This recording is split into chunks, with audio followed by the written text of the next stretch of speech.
स्वरूप देख रहे हैं।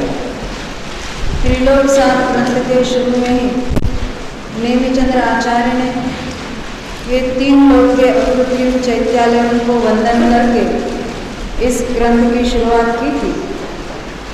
वह गाथा हम पढ़ते हैं।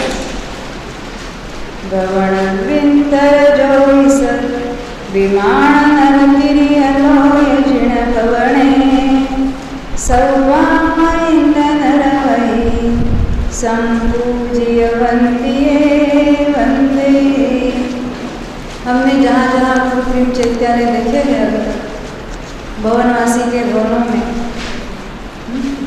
ज्योतिर्बिंबों में, व्यंतरों के भवनों में, वैमानिकों के विमानों में तथा मेरु पर्वत, नंदीश्वर द्वीप आदि जहाँ जहाँ कहाँ अकृत्रिम चैत्यालय है, उन सब अकृत्रिम चैत्यालयों को हम यहीं से नमस्कार करते हैं।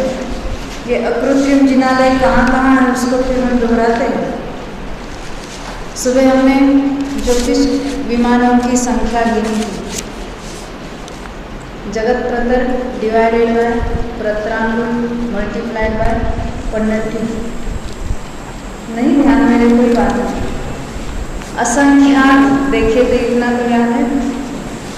उतने ही ज्योतिष बिंबों में प्रत्येक में जिन मंदिर है, जिन चैत्यालय जिसको कहते हैं अकृत्रिम है, और वहाँ पर जिन बिंब विराजमान है उन सबको तो नमस्कार करते ही है। व्यंतरों के भी बहुत सारे असंख्यात भवन हैं, उनकी भी संख्या हम जब अकृत्रिम चैत्यालयों की पूजन आदि विधान करते हैं तो वो असंख्यात कहकर उसको छोड़ देते हैं, और जहाँ गिन सकते हैं उन भवनों की संख्या हम बताते हैं कि ऊर्ध्वलोक में कितने हैं, मध्य में कितने हैं, अधोलोक में कितने हैं। तो उसमें हमने ऊर्ध्वलोक की संख्या देखी थी, याद है? जितने हमने ऊर्ध्वलोक में वैमानिकों के विमान देखे थे, कितने थे? 84,97,023 बरोबर। और अधोलोक में भी हमने भवनों की संख्या कितनी देखी थी? 7,72,00,000। अब जो मध्य लोक है उसमें अकृत्रिम चैत्यालय कितने हैं? आप एकदम बोर्ड पर देख के भी बता सकते। 458। जानना तो है ना, उत्तर देना है, बोर्ड पर देख के देखिए और फिर याद रहे तो अच्छी बात है, नहीं याद आए तो फिर खोल के देखना और बताना। तो ये 458 जिन चैत्यालय है। अब यहाँ हमने लिखा है मध्य लोक के कहाँ कितने हैं उसकी बात की थी हमने। ये सारे चार्ट्स के द्वारा ये सारे ही जगह हमने देखे थे। प्रत्येक मेरु संबंधी ऐसा कहा है क्योंकि जम्बू द्वीप में एक मेरु है, पूर्व धात्ती खंड में एक मेरु है, पश्चिम घाटी में एक मेरु है, फिर पूर्व पुष्करार्ध में और पश्चिम पुष्करार्ध में। नाम याद है आपको? नहीं है? सुदर्शन मेरु, विजय, अचल, मंदर और विद्युन्मान। बहुत अच्छा। ये 5 मेरु है और ये जो 5 द्वीप हम कहेंगे 2.5 है, परंतु हमने पूर्व और पश्चिम में से 2 भाग किए तो उसमें हर एक में 6 कुलाचल पर्वत है। अभी याद करो, जो जम्बू द्वीप में हमने 6 कुलाचल पर्वत देखे थे, हिमवान, महाहिमवान, नील वगैरह, निषद है, महाकुंडरी, कुंडरी। तो ये जो शिखरी, मैं कुंडरी को सरोवर का नाम बता दें, शिखरी सरोवर। तो ये 6 कुलाचल हर एक मेरु संबंध में 6 कुलाचल है। इन कुलाचलों के द्वारा वो 7 क्षेत्र होते हैं, याद है? प्रत्येक कुलाचल पर एक एक जिन मंदिर होता है, अकृत्रिम चैत्यालय। इसलिए कुलाचल के 6 जिन मंदिर। मेरु के आज सुबह गिनाए थे 16। 4 वनों के नाम बताए थे और उसमें चारों ही वनों में प्रत्येक में 4-4 जिन मंदिर देखे थे। सबसे नीचे वाला कौन सा देखा था? भद्रशाल वन। हाँ, उसके ऊपर नंदनवन, उसके ऊपर जाकर सोमेश्वर और सबसे ऊपर पांडेपुर। तो ऐसे 4-4 16 हो गए। ये मेरु के 16, एक एक मेरु संबंधी चलते हैं। बाद में उसको गुना कर दें। ये वक्षार पर्वत कुछ याद है कहाँ देखे थे? हाँ, मेरु संबंधी जो विदेह क्षेत्र थे, तो विदेह क्षेत्रों को विभाजन करने वाले हमने देखे थे। स्टार्टिंग में भद्रशाल बनवेली थी, उसके बाद एक वक्षार, फिर एक विभंगा नदी, फिर दूसरा वक्षार, फिर विभंगा नदी, तीसरा वक्षार, फिर विभंगा नदी, चौथा वक्षार, इस तरह से। और फिर हाँ, इस तरह से हमने एक बाजू 4, सीता नदी के उत्तर में 4, दक्षिण में 4, सीतोदा के भी दक्षिण उत्तर में 4, इस तरह से मेरु के विदेह संबंधी 16, बराबर, वक्षार 16 हो। उसके बाद क्या देखा था हमने? विजयार्ध। प्रत्येक विदेह क्षेत्र में एक एक विजयार्ध देखा था। एक विजयार्ध और 2 नदियों के द्वारा प्रत्येक विदेह क्षेत्र के एक आर्यखंड और 5 मनेक्षखंड देखे थे। तो प्रत्येक का एक एक विजयार्ध, जितने अभी हमने देखे थे, मेरु के विदेह क्षेत्र कितने देखे थे हमने? एक एक मेरु संबंधी 32। तो 32 के 32 विजयार्ध, एक भरत क्षेत्र का विजयार्ध और एक ऐरावत का विजयार्ध। ऐसे प्रत्येक मेरु संबंधी 34 विजयार्ध। जम्बूद्वीप में हमने जम्बू वृक्ष देखा था और एक शातनी वृक्ष। ऐसे ही प्रत्येक मेरु संबंधी जो उत्तर पूर्व दक्षिण पूर्व है, उसमें एक एक उत्तर में और एक दक्षिण में से वृक्ष पाए जाते हैं। वृक्ष यानी ये सारी पृथ्वी का एक रचना होती है, रत्नमयी होती है, और उसका विस्तार बहुत लंबा चौड़ा है। उसके विस्तार में हम नहीं गए इस बार, इतना अपने पास टाइम भी नहीं था। तो ये वृक्षों पर ये जो दिनचर्या वाले होते हैं, वो वृक्ष के भी 2 गिने यहाँ पर, 2 वृक्षों के 2। और गजदंत पर्वत मेरु से निकलकर हमने देखा था, भद्रशाल आदि उसके विदेह के स्टार्टिंग तक जो पहुँचे थे गजदंत पर्वत। तो इसे मेरु के चारों ओर 4 गजदंत, तो ऊपर कूट तो बहुत होते हैं, परंतु एक एक ऊपर वहाँ जिनालय विद्यमान होते हैं। तो गजदंत के 4, इस तरह से एक एक मेरु संबंधी इन सबके हम टोटल करेंगे, जोड़ देंगे इसको, तो 78 होते हैं। एक मेरु संबंधी 78, तो 5 मेरु संबंधी कितने हो जाएंगे? 390। इतनी बात करना है, ये अभी कोई टेंशन नहीं है, कोई गणित नहीं है बड़ा लंबा चौड़ा।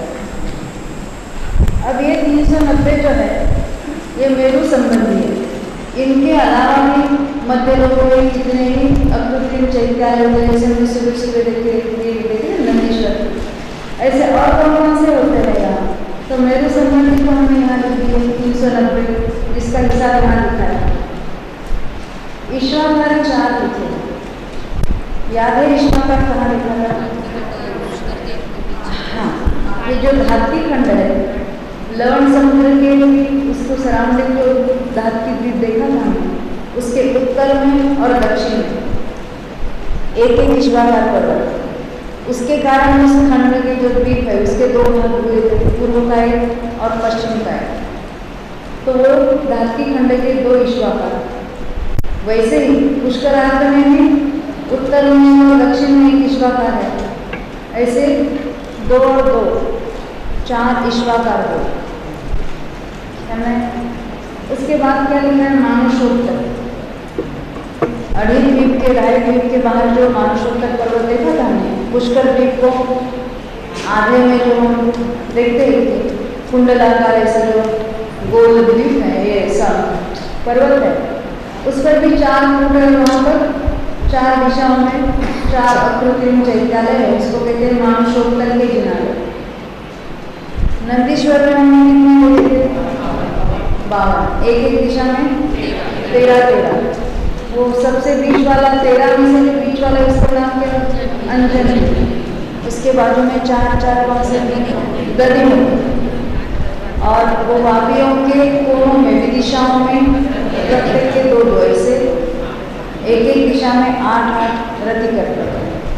ऐसे 13-52 नंदीश्वर द्वीप के हमने देखे। ये कुंडलवन और रुचकवन क्या है? तो कुंडलवन नाम का द्वीप है। जैसे नंदीश्वर द्वीप है वैसे कुंडलवन नाम का भी एक द्वीप है।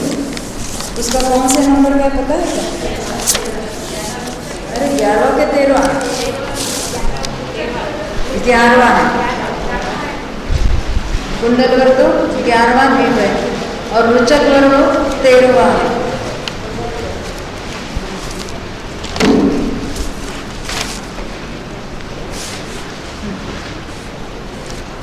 उसमें जो है ना कुंडलाकार पर्वत है, जैसे मानुषोत्तर पर्वत खत्म है, वैसे 11वां जो कुंडलवर द्वीप है उसके भी बीचों बीच एक ऐसा गोल पर्वत है। मानुषोत्तर कैसा गोल देखा था, वैसे ये कुंडलाकार पर्वत है कुंडलवर द्वीप में, और उसके 4 दिशाओं में 4 कूट है जिन पर जिन मंदिर है, इसलिए वो कुंडलवर द्वीप के भी 4 यहाँ लिखे हैं। वहाँ जो पूर्वादि दिशाओं में उस जो पर्वत पर 8 कूट है जहाँ दिक् कुमारियाँ रहती है। ये नाम सुना होगा, दिक् कुमारियाँ नाम सुना कि नहीं? हाँ, दिक् कुमारियाँ ये पंचकल्याणों में आते हैं ना, माता की सेवा। हाँ, तीर्थंकर की माता की सेवा में आती है वो दिक् कुमारियाँ, वो वहाँ रहती है। और वो दिक् कुमारियाँ देवी क्रम से झारी, दर्पण, छत्र, चमर आदि धारण करती है।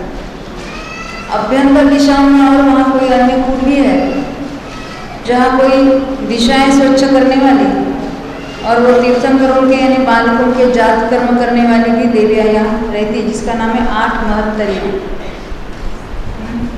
8 महत्तरियाँ उनके नाम है, यानी जात कर्म है, समझ? हाँ, जात कर्म क्या होता है? प्रसूति होती है ना, हाँ,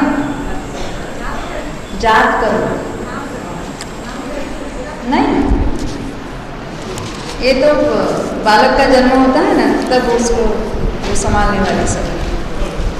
हाँ, नर्स नहीं, अभी ऑब्स्टेट्रिशियन कहेंगे हम।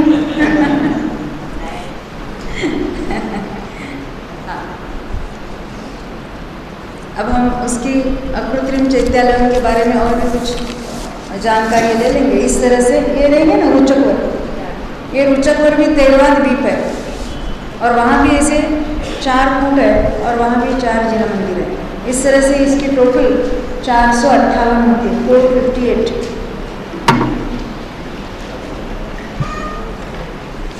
अब ये जो अकृत्रिम चैत्यालय है उसमें कुछ तो उत्कृष्ट होते हैं, यानी साइज में उत्कृष्ट, मध्यम और जघन्य, ऐसे 3 प्रकार के अकृत्रिम चैत्यालय पाए जाते हैं।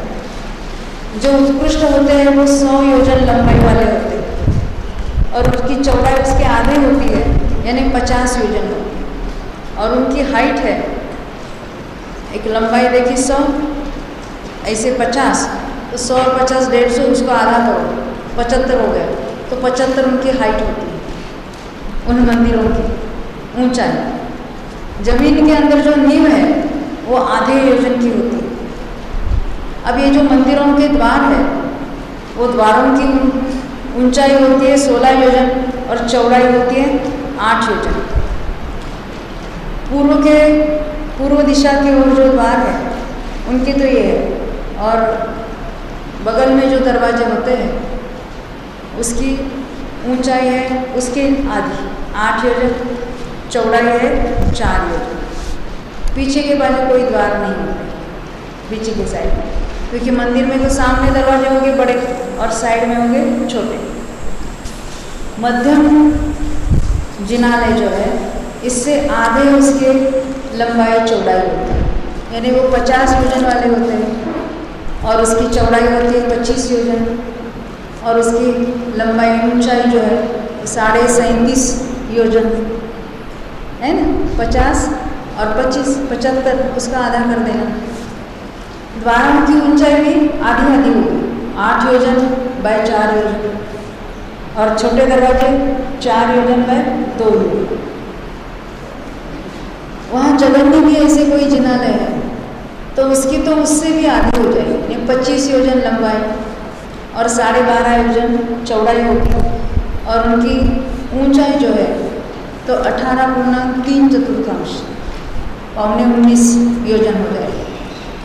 द्वार भी उसके 4 योजन बाय 2 योजन, और छोटे दरवाजे 2 योजन बाय 1 योजन, इतने उसकी सारी लंबाई चौड़ाई हो जाएगी। अब ये उत्कृष्ट वाले कहाँ पर है, मध्यम कहाँ पर है, और जघन्य जिनालय कहाँ पर है? तो जो उत्कृष्ट जिनालय है वो भद्रशाल वन के जो जिनालय है वो ऐसे 100 योजन वाले, नंदनवन के भी, भद्रशाल वन, नंदनवन, नंदीश्वर द्वीप और वैमानिकों के विमानों के जो जिनालय है ये सारे ही उत्कृष्ट जिनालय। कौन कौन से करें? भद्रशाल वन, नंदनवन, नंदीश्वर द्वीप और वैमानिकों के विमानों के जिनालय, ये उत्कृष्ट जिनालय है 100 योजन वाले। मध्यम जिनालय जो है 50 योजन वाले वो सोमनस वन में है, रुचकगिरी में है, ये जो 13वां द्वीप अभी हमने देखा, कुंडलगिरी में, कुंडलवर द्वीप कहो या कुंडलगिरी वो पर्वत का नाम है, उसमें है। वक्षार पर्वत जो हमने देखे थे ना विदेह में, उन वक्षार पर्वतों पर है।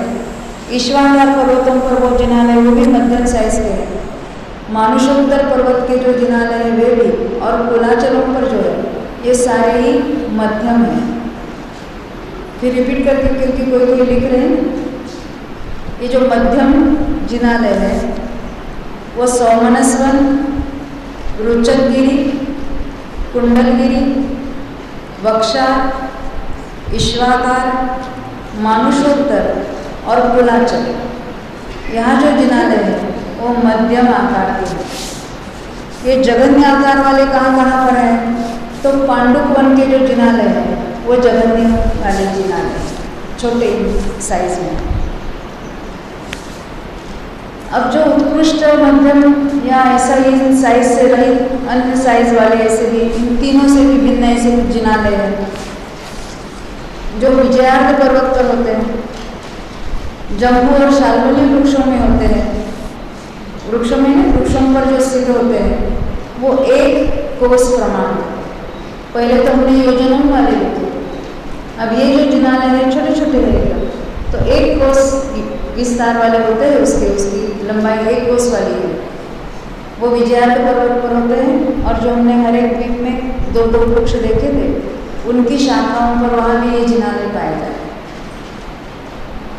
अब भवनवासियों के और व्यंतरों के जो आयाम है बड़े बड़े हैं ना भवन, तो जैसा जिनदेव ने देखा है वैसा उनका आयाम है क्योंकि उसका विशेष वर्णन नहीं है, ऐसा ही वर्णन है शास्त्र में। तो यथा योग्य आकार वाले हैं जैसा जिनेंद्र भगवान ने देखा हो, क्योंकि हमने संख्यात करोड़ योजनों वाले भवन देखे और असंख्यात करोड़ योजनों वाले भवन देखे। अब वहाँ के जिना मंदिर जो कुछ यथा योग्य आकार वाले हो, इसलिए उसका विशेष वर्णन नहीं किया। तो ये ऐसे हमने अलग अलग आकार वाले सारे ये अकृत्रिम विद्यालय देखे।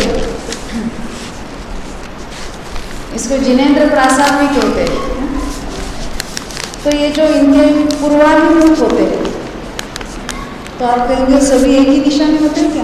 पूर्वाभिमुख क्या होगा? नंदीश्वर द्वीप में जाएंगे तो सभी पूर्वाभिमुख हो जाएंगे, तो कैसा होगा?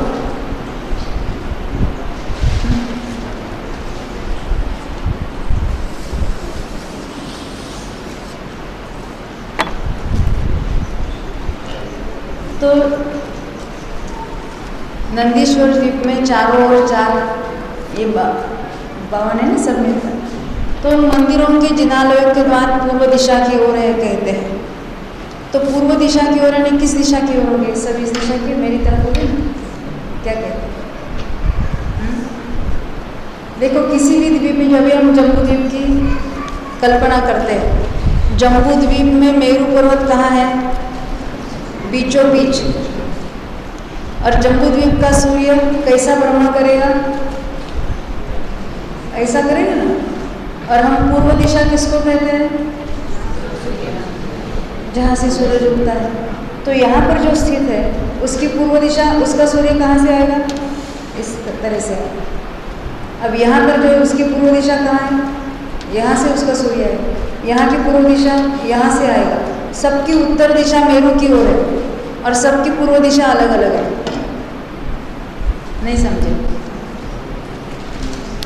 जैसे अपनी पृथ्वी पर भी जो हमारी गोल पृथ्वी हम मानते हैं ना, अपने अपने भूगोल वाली, वो अपना लगता है ना, ये कहाँ अपना लगता है?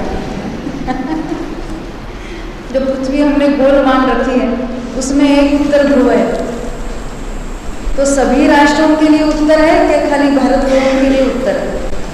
सभी के लिए उत्तर है। और सबकी पूर्व कौन सी है? हमारे लिए पूर्व है जापान, अफ्रीका लिए पूर्व है हम, अमेरिका वालों के पूर्व है वो अफ्रीका आदि। फिर जापानी वालों को पूछो उनकी पूर्व कहाँ होगी? गोल हमने इमेजिन की, उधर चली जाएगी, है ना? ऐसे मेरू की प्रदक्षिणा करता है सूर्य, तो हर एक का उदयाचल यानी जिस ओर से सूरज उगता है तो हर एक की पूर्व दिशा अलग अलग है। तो जहाँ जो पूर्व दिशा है उसकी ओर जिनालयों के मुख होते हैं।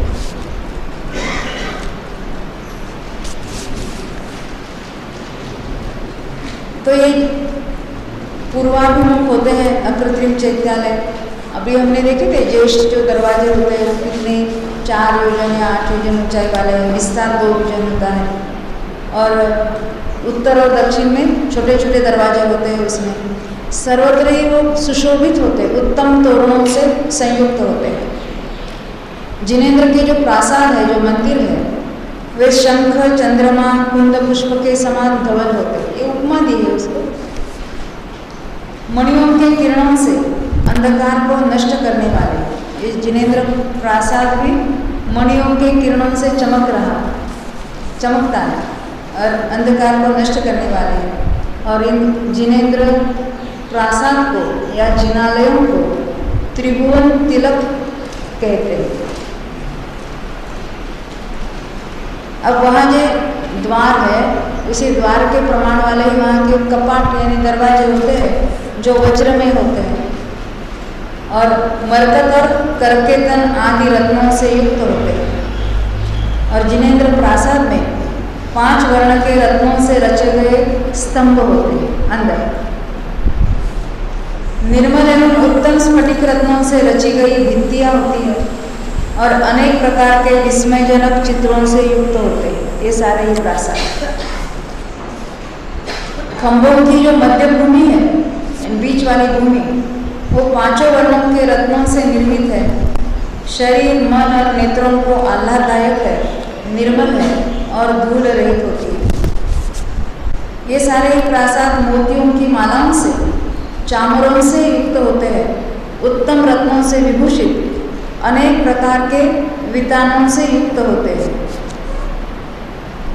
गर्भगृह में देवच्छंद होता है।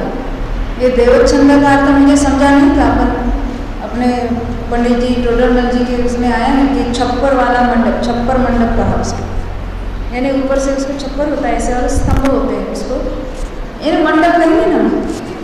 तो अंदर गर्भगृह में मंडप होता है, 2 योजन ऊंचा होता है, 1 योजन विस्तार होता है, 4 योजन लंबा होता है। लटकती हुई पुष्पमाला, अनेक वर्णों के मणिरत्नों से निर्मित 64 कमल मालाओं से सुशोभित, नाना प्रकार के चवरों से एवं घंटाओं से रमणीय, गोशीर, मलय चंदन, काला दूध के सुगंध से व्याप्त, झाड़ी, कलश, दर्पण तथा अनेक प्रकार की ध्वजा पताकाओं से सुशोभित, दैदीप्यमान रत्न दीपकों से युक्त ये देवच्छंद होते हैं, यानी वो मंडप होते हैं। जिनेंद्र प्रासादों के मध्य भाग में 5 पीठों सहित स्फटिक मणि में 108 सिंहासन है। 108 जिनमें है ना प्रत्येक में, तो 108 सिंहासन है। उनके ऊपर 500 धनुष ऊंची 108 अनादि निधन जिन प्रतिमाएं विराजमान हैं। इंद्र नीलमणि में कुंतल और भ्रुकुटियों के अग्रभाग, स्फटिक मणि, इंद्रनील मणि, धवल और कृष्ण नेत्र युगल, वज्र में दंतपंक्ति, पल्लव सदृश अधरोष्ठ, हीरों सदृश नख, कमल सदृश लाल हाथ पैर, 1008 व्यंजन समूह और 32 लक्षणों से युक्त प्रत्येक, ये तो प्रतिमा का वर्णन हुआ। अभी प्रत्येक प्रतिमा के समीप हाथ में उत्तम चौरों को लिए 64 देव युगलों की प्रतिमाएं, अकेले यज्ञों की प्रतिमा नहीं, देव युगलों को चमर ढोल रहे ऐसी भी प्रतिमाएं उनके बाजू में है। 3 छत्र सहित, पल्यंका सहित समचतुरस्र आकार वाली वे जिननाथ प्रतिमाएं नित्य जयवंत है। प्रत्येक प्रतिमा के पास घंटा आदि उपकरण और दिव्य मंगल द्रव्य सुशोभित है। मंगल द्रव्यों से वे सुशोभित होती है। ये मंगल द्रव्य मालूम है? झारी, कलश, दर्पण, चंवर, ध्वजा, बीजना यानी पंखा, छत्र, सुप्रतिष्ठित जिसको हम ठोना कहते हैं। प्रत्येक 108 होती है, हर एक के पास है 108। यक्षों की मूर्तियां भी वहाँ होती है, यानी श्री देवी, श्रुत देवी, सर्वान्न और सनत कुमार, ये 4 नामों वाले वो यक्षों की वहाँ मूर्तियां भी होती है। इस तरह ये सारा ही अकृत्रिम चैत्यालयों का वर्णन शास्त्र में आता है। और हम विधानों में भी उसका गीत गाते हैं। तो अभी हम जब कहेंगे कहाँ कहाँ क्या है तो उसके अर्थ वही हमारे ख्याल में आता है। ये अधोलोक के जो जिनालय और जिन प्रतिमा की संख्या है उसको अभी हम देखते हैं। ये तो बहुत बड़ा हो जाएगा। 3 लोग के समस्त अकृत्रिम चैत्यालयों की संख्या हम देखते हैं एक साथ।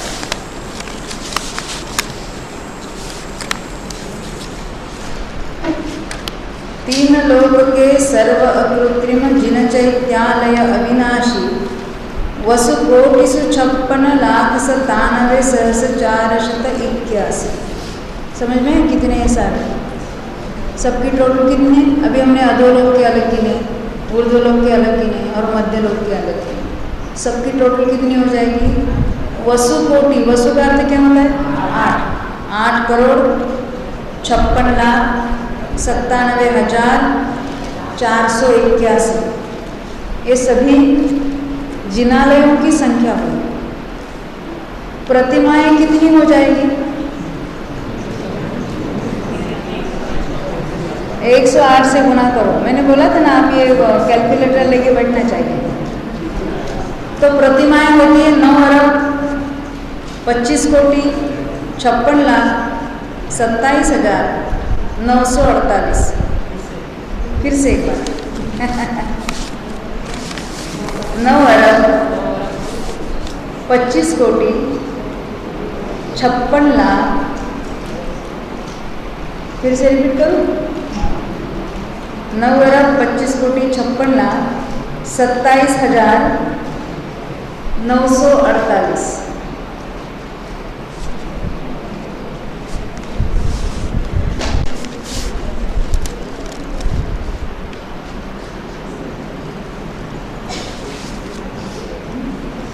तो इस तरह से उनका ये सारा ही वहाँ अकृत्रिम चैत्यालयों का स्वरूप होता है। उसमें भी बहुत सारी और भी बातें होती है कि कैसे से उसके कोट होते हैं, कैसे रत्नमय होते हैं, कैसे वहाँ के धूप के घड़े कितने हजारों होते हैं, कैसी कैसी पताकाएँ होती है, और इंद्र वहाँ जाकर कैसे कैसे वो चेंज करते हैं, क्या क्या होता है। ये सारे विधानों में वगैरह इसका वर्णन आता है। इस तरह से हमने ये अकृत्रिम चैत्यालयों का स्वरूप देख लिया। टोटल तो अभी हमने गिना।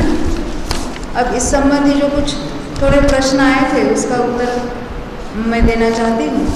एक प्रश्न था मुझे याद है समुद्रात संबंधी, और एक छोटा प्रश्न किसी ने पूछा था, चक्रवर्ती मोक्ष जाते हैं क्या, नरक जाते हैं क्या, स्वर्ग जाते हैं, कितने रास्ते खुले हैं उनके लिए? हुआ था ना अपने, क्या कहते हैं? नरक और मोक्ष।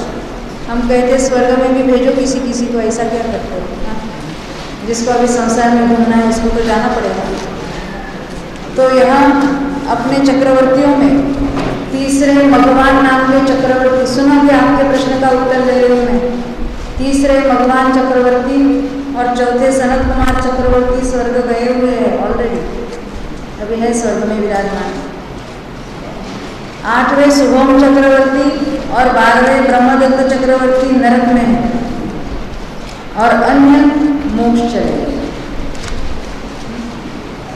तो ये तीनों हो सकते हैं, परंतु चक्रवर्ती पद में जो स्थित होता है वो नरक में जाता है, जैसे ब्रह्मदत्त की है बात और शुभम चक्रवर्ती की आती। ये तो छोटा ही प्रश्न था, उसमें कुछ खास बात नहीं।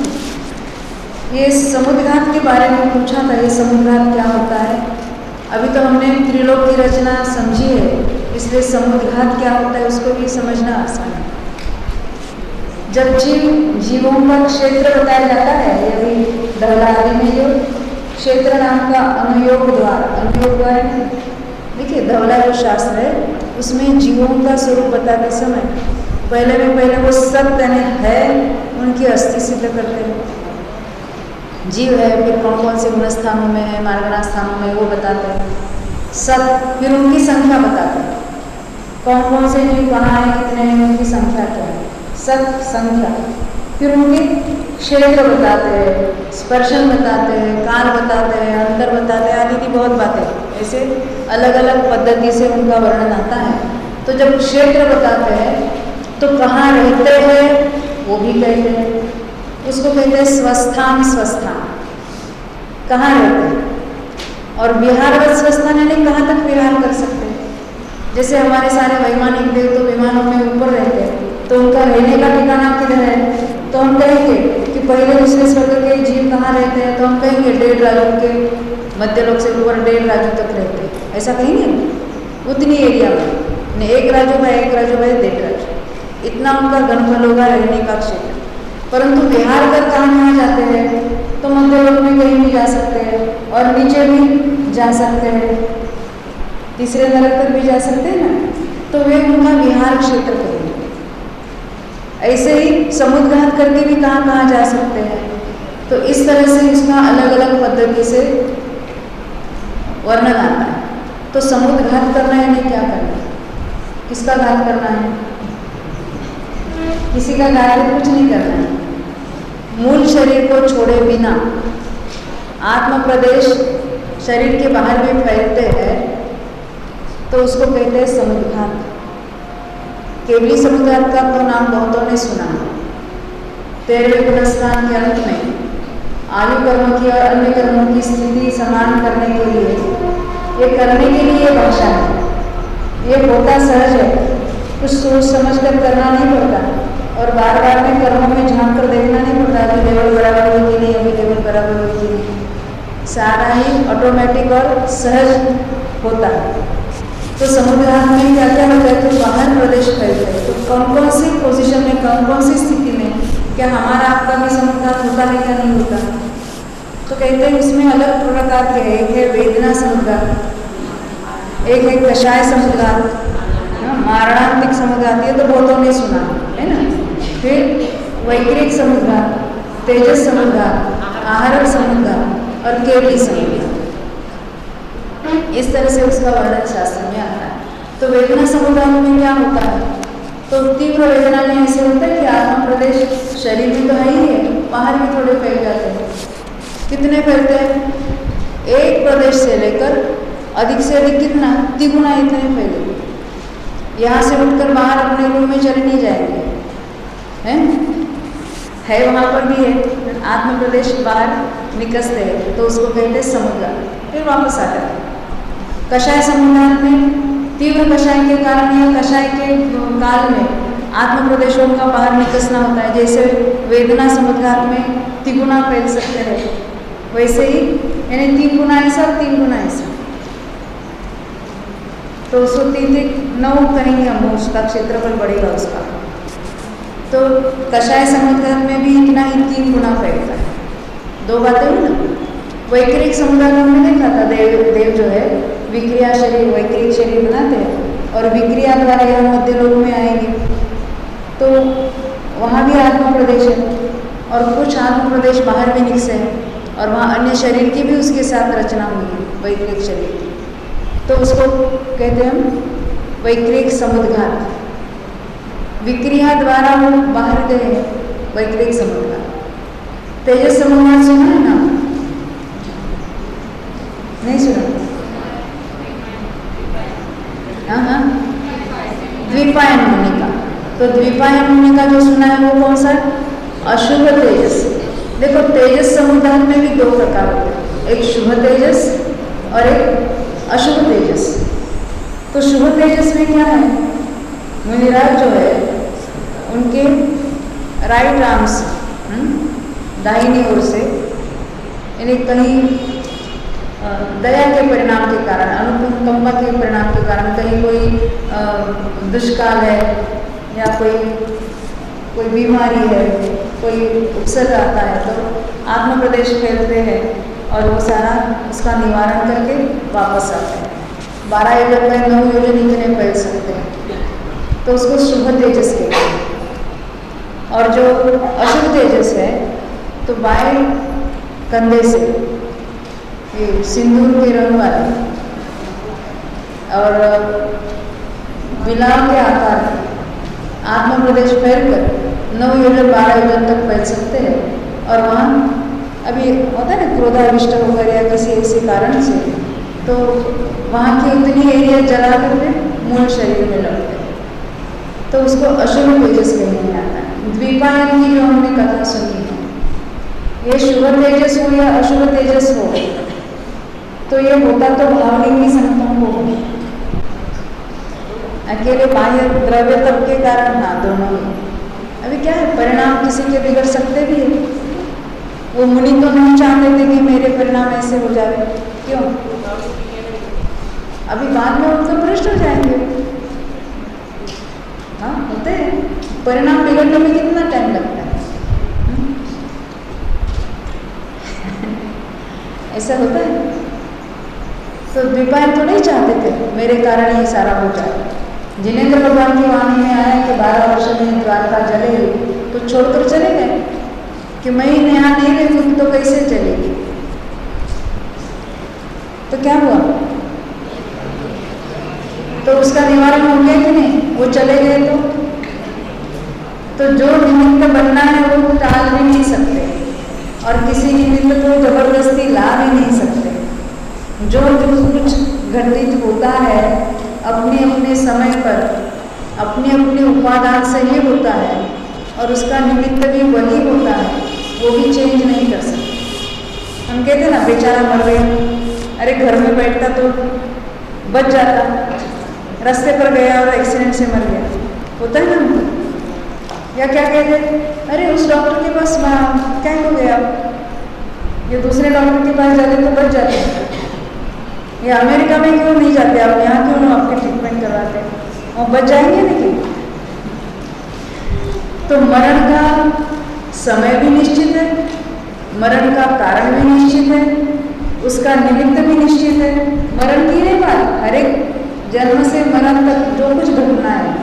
अब जन्म मरण तो जीव में हम कहेंगे, उद्गम की भी कोई भी विशिष्ट एक परमाणु की कोई अवस्था है। तो जिस समय जिस निमित्त से जिस क्षेत्र में जैसी होनी है वैसे ही होगी, अन्यथा बिल्कुल नहीं। ये तो कार्तिकेय अनुप्रेक्षा में हमने सीखा है। क्या सीखा?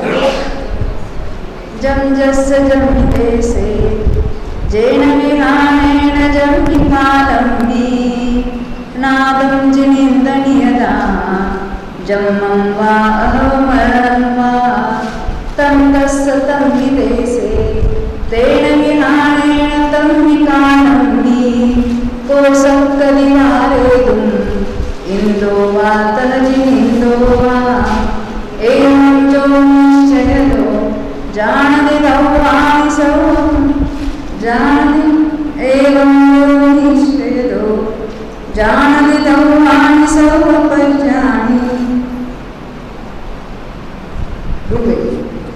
यानी इस तरह से जो सभी द्रव्यों की पर्याय निश्चित है ऐसे जानता है, वही सम्यक दृष्टि है। और जो शंका करता है वो मिथ्या दृष्टि है। जो सत्य दिशो फुटलिखी, जो सत्य गया ऐसा ही है। अक्षम ज्ञान का क्या भरोसा। तो प्रत्येक द्रव्य की ऐसी प्रत्येक पर्याय निश्चित है, ऐसा बता रहे हैं। उससे शक्ति उसको वारने में कोई समर्थ है नहीं, ना जिनेंद्र है और ना ही इंद्र है और ना ही अहमिंद्र है। इस तरह से जो हम देख रहे हैं, तो अभी हम समुद्रघात के विषय से वहाँ गए थे, द्विपायन मुनि की बात देखते देखते। तो ये जो तेजस समुद्रघात है 2 प्रकार का। फिर आहारक समुद्रघात है, आहारक विद्युधारी गुणों के होता है। जब तत्वों में कोई उनके ऐसे प्रश्न उठता है या कोई समाधान चाहते हैं, तो आहारक शरीर की उत्पत्ति होती है। वो बहुत अंतर्मुख छोटा काल होता है। छठे गुणस्थान का जो काल है, उस छठे गुणस्थान के अंदर आहारक शरीर की रचना होना, वहाँ पर जाना, वापस लौटना, मूल शरीर पर आना, क्योंकि ये छठे गुणस्थान का कार्य है। 7वां गुणस्थान तो शुद्धोपयोग का काल है। उस गुणस्थान में आहारक शरीर संबंधी रचना करना, बाहर जाना, ये नहीं होता, ये शुभोपयोग है ना। तो उसका अंतर्मुख काल इस छठे गुणस्थान से भी छोटा काल है, तो उस उतने काल में ये सारा हो जाता है। तो वहाँ आत्म प्रवेशों का जो निकसना होता है, तो उसको आहारक समुद्रघात कहते हैं। केवली समुद्रघात तो सबको मालूम है। बीच में एक मारणांतिक रहेगी ना, उसकी बात पहले करेंगे। मारणांतिक समुद्रघात में क्या होता है पता है? मरण से पहले अगला वो जहाँ जन्म लेना है, वहाँ तक इस जीव के आत्म प्रवेशों फैलते हैं। पहले तो मैं ऐसे समझती कि फैल कर वापस भी आते हैं, मगर अभी हमने जो धबला में जो पढ़ा है, वो फैल के ही रहते हैं। और जब मरण होता है, तो यहाँ से उचकते हैं। जैसे किसी को यहाँ से वहाँ पर कूदना है, तो पहले क्या करता है? यहाँ एक पैर रखा, वहाँ एक पैर रखा, हाँ, और फिर पहले वाले पैर उठा लिया। ऐसा होता है ना। वैसे मरने के पहले आत्म प्रदेश वहाँ पहुँच गए तो क्या हुआ? और बाद में अभी कुछ समय के बाद वो पहले यहाँ के मूल शरीर, इस शरीर के आत्म प्रदेश यहाँ से उठ गए, तो वो फैले रहते हैं। ऐसे उसके जितने मोड़ लेने हैं ना, आपने विग्रहवती में देखा हो, कोई सीधा जाता है, कोई एक मोड़ लेके जाता है, कोई 2 मोड़ लेके जाता है, कोई 3 मोड़ लेके जाता है। तो उसके आत्म प्रदेश ऐसे सारे फैले रहते हैं। तो पूरे ही लोक में ऐसा कहीं कोई जगह नहीं होगी कि जहाँ कोई मारणांतिक समुद्रघात न होता हुआ हो, कोई यहाँ से वहाँ ट्रैवल नहीं करता हो विग्रहवती में, हाँ। क्योंकि प्रत्येक समय में अनंतानंद जो मर रहे हैं, कोई कहाँ जन्म ले रहा है, कोई मारणांतिक समुद्रघात कर रहा है, हाँ, कोई कहाँ रह रहे हैं। पूरा ही लोग ठसाठस भरा है ना जीवन से, तो उनकी अवस्था भी बदलती रहती है। तो इसको समुद्रघात कहते हैं। अब केवली समुद्रघात में क्या होता है उसको भी देखेंगे। केवली समुद्रघात कौन करेंगे? तो केवली करेंगे। तो वे तो महामुनि है, तो ध्यान में अभी ऐसे अवस्था है, पद्मासन में हम मान लेते विराजमान है, पद्मासन में विराजमान है। तो पहले क्या होता है? जो एक समय वाला, पहले समय वाला जो है, उसको कहते हैं दंड समुद्रघात। दंड समुद्रघात यानी उनके आत्म प्रवेश ऊपर से नीचे तक, वात वाले को छोड़कर, वात वाले में सीखे ना, नीचे 20 यानी 60,000 योजन नीचे, और ऊपर का वात वाले अंतिम वात वाले कितना था? 2 कोस, 1 कोस और 1575 धनुष, इतना छोड़कर आत्म प्रदेश सर्वत्र फैल जाते हैं। दंडा का, दंडे ने स्तंभ, खंभा, खंबे के आकार, ऊपर से नीचे बैठे हैं तो इस तरह से, और पद्मा ये खड़े हैं, खड़गासन में हैं, तो ये 12 अंगुल वाले ऐसे बताए, और पद्मासन वाले और 36 अंगुल वाला उनका विस्तार बताया। इस तरह से दंडाकार फैलते हैं। ये एक समय वाले। दूसरे समय में क्या होता है? जिस दिशा का मुंह किया है, मान लेते पूर्व की दिशा की तरफ उन्होंने मुंह किया, तो उनके आत्म प्रदेश इस तरह से फैलते हैं, दक्षिणोत्तर फैलेंगे सब। जिन्होंने उत्तर की तरफ मुंह किया है, उनके आत्म प्रदेश पूर्व पश्चिम फैलेंगे ऐसे। और हाइट कितनी? 14 राज्यों में थोड़ा कम, वात वाले जितना कम। ये दूसरा जो है उसको कहते हैं कपाल। तीसरे समय में प्रतर, प्रतर यानी वात वलय हमने जितना कहाँ देखा था, लोकाकाश के नीचे भी, साइड में भी, ऊपर भी, सर्वत्र बाजू वाला जो वात वलय है उसको छोड़कर सर्वत्र आत्म प्रवेश फैलते हैं, उसको कहते हैं प्रतर समुद्र। और चौथे समय में वात वलय के अंत तक फैल जाते हैं तो उसको कहते हैं लोक पूर्ण समुद्र। 4 समय में होता है, फिर वापस प्रतर, फिर कपाट, फिर दंड और फिर मूल शरीर में आत्म प्रवेश फैलते हैं। इतना 8 समय वाला ही है। अन्य समुदाय भले अंतर्मुक्त हो, परंतु ये तो केवली का समुदाय 8 समय वाला ही होता है और उसमें असंख्यात गुणा निर्जरा तो उनकी होती है। और ये जो अन्य जो कर्म है, नाम कर्म, गोत्र कर्म और वेदनीय कर्म, वे आयु कर्म के बराबर होते हैं। और इस तरह से ये समुदाय का वहाँ बताया था।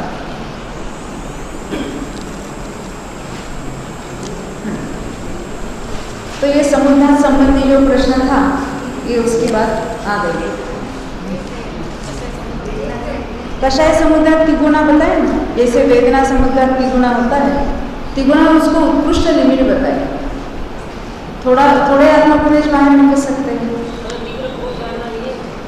तीव्र क्रोध हो सकता है, कषाय में तो अकेले क्रोध को ही लेना ऐसी कोई बात नहीं है। हाँ हाँ हाँ, कषाय में कषाय आत्म प्रदेश बाहर निकल से। अब ये कोई सोच समझकर आत्म प्रदेशों को बाहर फैलाता है ऐसी बात नहीं है, क्या नहीं। तो जब आत्म प्रदेश फैलते हैं, हाँ, तो मेरा प्रश्न है, मूल शरीर तो यहाँ रहता है, तो उस आत्म प्रदेशों के साथ कोई शरीर होगा कि नहीं होगा? हाँ, तेजस कार्मान शरीर से ही होता है, क्योंकि तेजस और कार्मान के परमाणु पूरे आत्म प्रदेशों में बिल्कुल फैले हैं समान रीति से, और उनके साथ ही वो फैलते हैं। नहीं तो क्या कहना पड़ेगा, यहाँ है वो तो तेजस कार्मान के शरीर के साथ है और बाहर फैले वो बिना तेज कार्मान के, तो बाहर जो फैले उनकी मुक्ति हो गई, कर्मों से रहित हो गया ना। ऐसा नहीं होता, कर्म भी है वहाँ पर।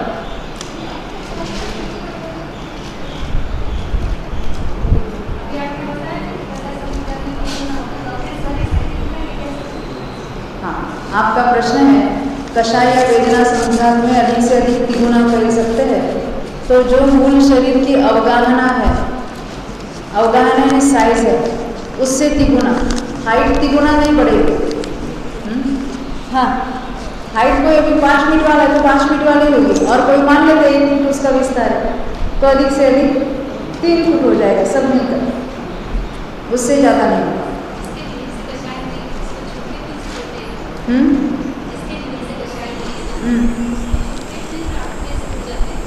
ऐसा कुछ नहीं।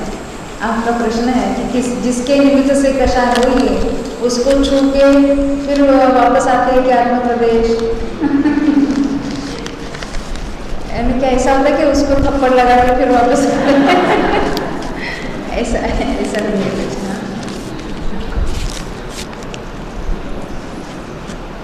हम तो कषाय तो करते हैं, सामने कोई व्यक्ति नहीं है तो भी करते रहते हैं। हाँ, मन ही मन में कोई इमेजिन करते हैं और अपने कषाय चलते रहते हैं। हाँ, यहाँ रोटी बना रहे हैं और वहाँ कषाय चल रहे हैं, क्यों?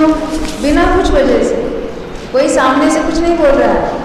हम ऐसे, वो ऐसा कहेगा तो मैं ऐसा कहूँगी, फिर उसने ऐसा कहा तो मैं ऐसा, किसी ने कुछ नहीं बताया, कुछ कहा भी नहीं है, फिर भी हम तो राग द्वेष तो करते रहते हैं। हमको तो बहाने ही चाहिए ना। और एक प्रश्न क्या आया था,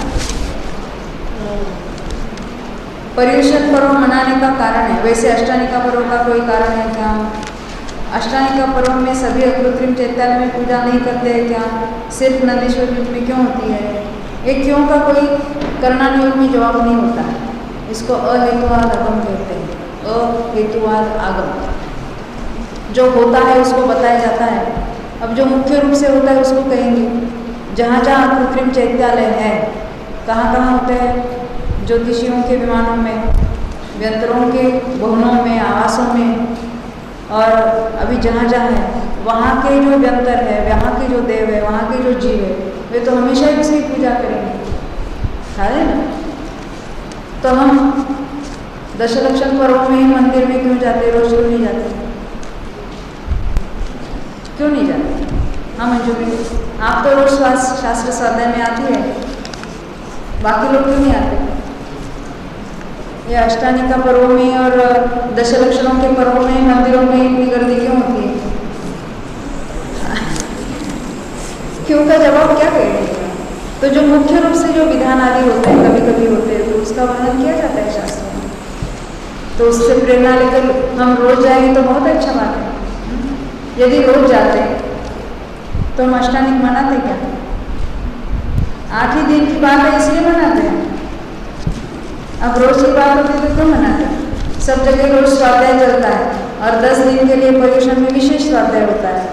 हम बाहर से पंडित आते हैं तो हम दौड़ते हैं, फिर वहाँ रोज कौन दौड़ता है? क्या है? ये तो ऐसी बातें हैं जो विशेष रूप से होंगी उसको बताया जाता है। जो रोज की रूटीन बातें होंगी उसको कौन बताएगा? है ना।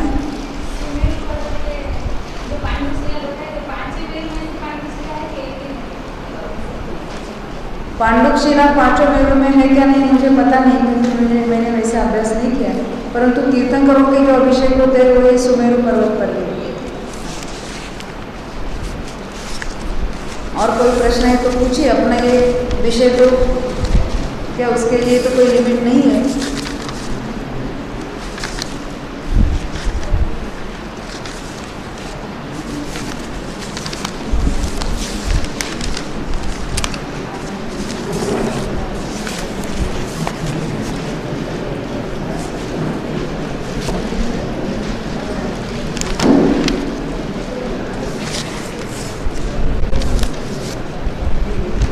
अभी 5 मिनट है और नहीं तो हम बंद करेंगे उसमें क्या है?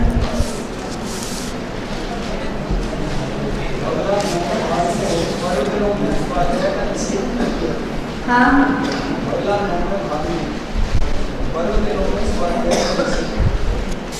दवला 90 भाग में पर्व के दिनों में स्वाध्याय का कोई निषेध नहीं है। ऐसा हमारा अभी 8वां भाग चल रहा है, हम घर में स्वाध्याय करते हैं ना। नहीं मैं सच कहूँ, ये आपको उत्तर डालने की दृष्टि से नहीं, परंतु हम वहाँ तक अभी आए नहीं हैं। हम रोजाना स्वाध्याय करते हैं, अभी तक तो दवला के 8वें भाग का हमारा स्वाध्याय चल रहा है। तो आप भी उसके बारे में अधिक जानते हो क्योंकि आप तो विशेषज्ञ हैं, स्वयं अभ्यास है, आप ही हमें कुछ गाइड कर सकते हैं।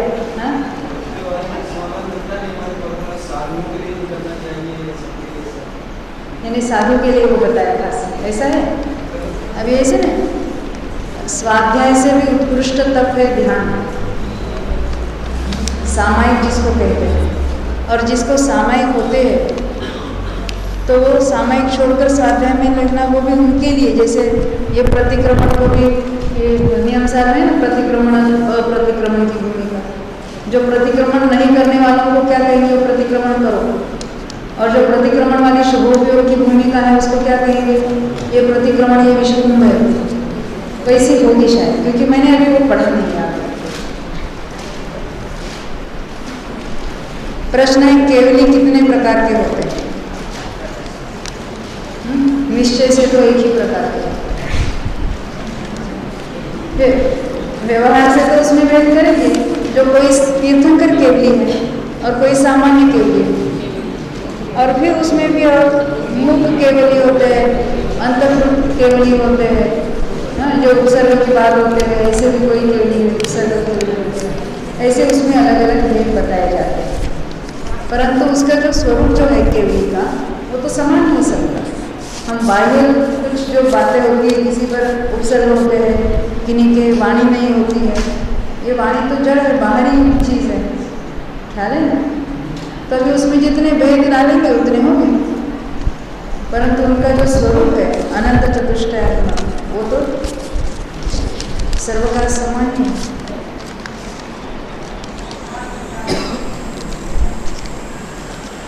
देवों की मृत्यु होने पर उनके शरीर का क्या होता है? माला तो मुरझाती है, लेकिन उनके शरीर का क्या होता है? अरे माला तो 6 महीने से मुरझाती है, शरीर भी हमने कल देखा था ना, वो तो विलीन हो जाता है। मलेश खंड और अनार्य देश में क्या अंतर है? ये म्लेच्छ कहो या अनार्य कहो की बात है। हमने आर्यखंड एक देखा और 5 म्लेच्छ खंड देखे, उसी को अनार्य कहो तो कोई बात नहीं है।